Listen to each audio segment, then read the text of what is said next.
বন্যা আর ভূমিধসে বসতভিটা ও জীবিকা হারিয়ে নিঃস্ব হাজারো পরিবার।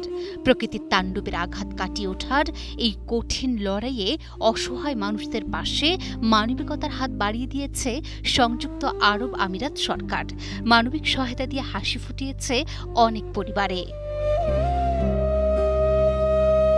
ঢাকায় অবস্থিত ইউএই দূতাবাসের ফরেন এইড অফিসের বিশেষ উদ্যোগে দেশের বিভিন্ন প্লাবিত ও ভূমিধসপ্রবণ এলাকায় মোট 10,000 ক্ষতিগ্রস্ত পরিবারের কাছে পৌঁছে দেওয়া হচ্ছে জরুরি খাদ্য ও বস্ত্রের প্যাকেজ।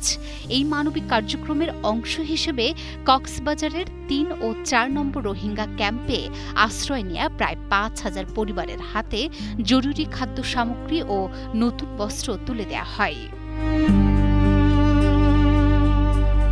ত্রাণ বিতরণ অনুষ্ঠানে সরাসরি উপস্থিত ছিলেন ইউএই দূতাবাসের director of foreign aid Rashed Mohammed Naser Al Mel Al Jabi. তিনি বলেন, বন্যা ও ভূমিধসের মতো দুর্যোগে ক্ষতিগ্রস্ত মানুষের পাশে দাঁড়ানো আমাদের মানবিক দায়িত্ব। এই কঠিন সময়ে ক্ষতিগ্রস্ত পরিবারগুলোর প্রয়োজন কিছুটা হলেও পূরণ করতে এবং তাদের পাশে থাকতে সংযুক্ত আরব আমিরাত এই সহায়তা কার্যক্রম হাতে নিয়েছে।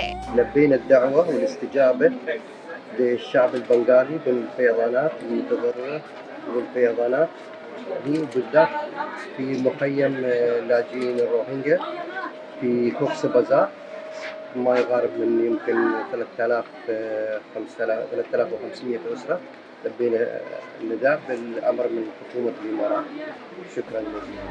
প্রকৃতির সাথে যুদ্ধে টিকে থাকার এই মুহূর্তে ইউএই এর এই খাদ্য ও বস্ত্র সহায়তা হাজারো অসহায় মানুষের মুখে ফিরিয়ে এনেছে স্বস্তির হাসি।